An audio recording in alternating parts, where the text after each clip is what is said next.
And welcome back to Fernandez Highway. So, the Fernandito here, your 1-hour multicultural bilingual entertainment television show. Beautiful music. Muy lindo. I loved it. Unas artistazas tenemos aquí. You know what's so cool is that when you really listen to the lyrics and then the sound and the music, the complementary between the acoustic guitar and the violin, it's beautiful. No, precioso. It's beautiful. We gotta introduce these ladies and find out like the style of the music, and let's find out a little bit about them. So we want to welcome you to the show. Ready? Maite, welcome to the show. Good to be here. Let's begin with you, Betty. How the violin and the acoustic guitar and las Boricuas. Tell me a little bit about this beauty. What happened was I had met Maite, and she took me to a party. And it was one of those parties where people bring guitars and other instruments. So she said, oh, bring your violin along. So I did, and played along with a lot of the songs. And we said, oh, well, you know, this sort of works. So we decided to do a little more of it. Wow. Oh my God. See, now you got to bring your banjo and I bring my congas. We could probably get something started. Yeah, if I could play like that, I would bring it everywhere. That's I'd amazing. Be on the side of the I street. love that story. That's the way it begins. That's right. That's great. Wow. And the party, just something that, you know, is this a regular thing that happens where you discover and people come and bring music, or is this one time thing? It's just a number of friends that we get together, and some of them are very nice. talented, and we discover that we have a genius in our midst. She played all these songs she's never heard in her life, and I said, well, this works. So, you know, and if the violin is loud enough and you don't hear me, then it sounds great, you know? Oh, that's amazing. Estamos hablando, ¿no?, de cómo empezaron, porque Maite invitó a Betty a una fiesta. Le dijo, tráete el violín contigo. Sí, y la trajeron y comenzaron a tocar y se ella tocó todas las canciones sin haberlas tocado antes. Wow, increíble. Y dijo, ese talento, pues, y entonces yo te dije aquí que tú traigas su banjo y yo traigo mi conga. Sí, claro, pero es que yo no puedo tocar así, imagínate. Wow. Let's find a little bit about you, Betty. Tell us a little bit about yourself and your music and your style of music. Well, I play a lot of styles of music. This is a family show, so I won't use the word I usually use to refer to what I do, but I play in a lot of bands, let's put it that way. I have, and I've studied classical violin when I was growing up in the public schools, and after college I sort of put it aside for a while because I was tired of it for a number of reasons, and then probably about 10 years ago I said, well, I want to play more, you know, a popular style of music, and, you know, have, not that classical isn't popular among some groups, but you get out more when you're at clubs and things like that. So, so I started up again and learned how to play in the different styles. And then I've played in an Irish punk band. I've played in a Gothic rhythm and blues band. I recently finished playing with a gloom pop band. Wow. These names, huh? I don't think the last one. And right now I'm in a very interesting instrumental cross between rock and classical called Ginger Ibex, and we're actually doing a show at the Outpost in Cambridge on July 31st. So nice. I invite everyone to come down and see that if you'd like to see a different style. Wow. Excellent. Nice. Another event for July there. We have to go. Wow. Muy diferente los nombres, ¿no? Yo nunca he escuchado como nombres así en esa forma, ¿no? Sí, no, porque son diferentes estilos de música en diferentes bandas. Ya toco con bandas que son de música irlandesa, de música gótica, y esta que está diciendo que es una fusión de rock y música clásica, que es esta última. ¿Y Maite, y tú? ¿Yo? Y son geniales. De verdad. Son una inspiración, de verdad, para mí. ¿Tú también estás tocando con ellos? ¿O con ellos? ¿O separa? ¿Cómo es lo tuyo? Porque tú también tienes una historia como su música y su clase de música, o su típico de música. Entonces, dinos un poquito de ti. Y de bueno, yo empecé así a tocar de oído. Ahora fue que empecé a cogerlo más en serio y aprender a tocar y a leer música. Me están enseñando gente que sabe leer, como este genio que está conmigo, porque yo no sé. Y bueno, había tocado y había dejado de tocar y empecé otra vez y digo, esto me interesa y me gusta y me inspira y pues para entretenimiento, ¿no? Y dije, bueno, porque yo soy boricua y obviamente toco con gente que no son boricuas, somos aboricuás. Así que es como un balance, ¿no? Y así el nombre. That's amazing that, you know, that you could play an instrument and not maybe know how to read music and yet still have a good ear for it and then learn from the best, you know, that read music, so I like that. Now it's more serious, so now she's actually, you know, learning how to read the music, and she's learning from Betty here.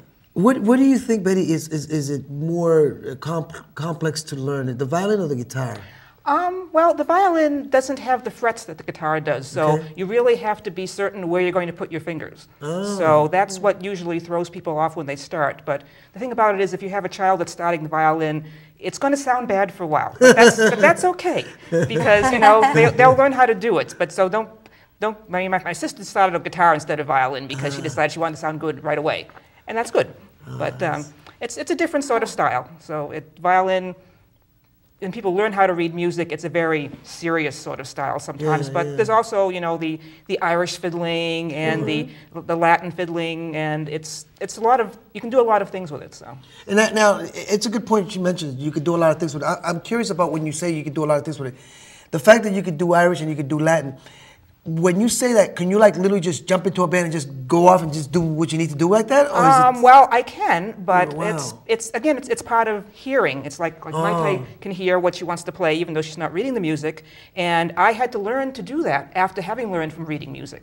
So I had to come there from a different direction. Yeah, two different styles, yeah. They kind of did the opposite Yeah, one, you got to read it and it's got to go by letter, and you know, you just listen to it and just, you know, make it up and as you go along. But she can go with the violin anywhere and she'll start.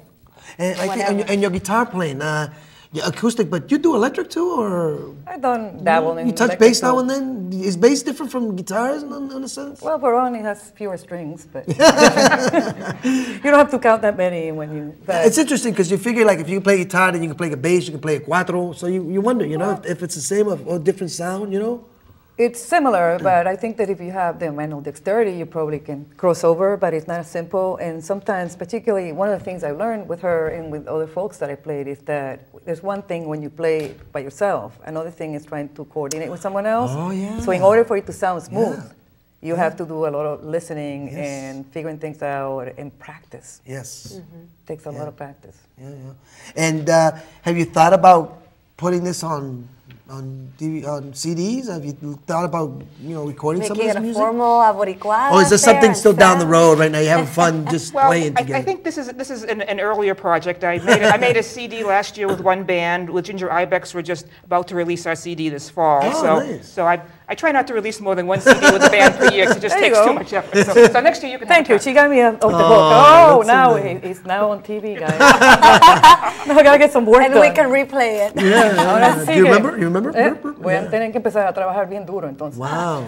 Qué bonito. Entonces, ella ha grabado su primer CD, pero tú todavía no has grabado su primer CD. No, ella ha hecho ya más de dos. Ok, chévere. Pero no las dos. No, ella no. Eso que tengo estamos que hablando. llegar por lo menos a la mitad de su nivel, like halfway to her level, and then we can do something really good together. Yeah. And so, other than you played in different groups, and you know you've played with friends and get-togethers, do you have like a schedule that you guys are starting to do regular gigs in different towns and things? Is that like something you? Well, this is a work in progress. Okay. I mean, right now, I recently left one band, so I now have more room in my schedule.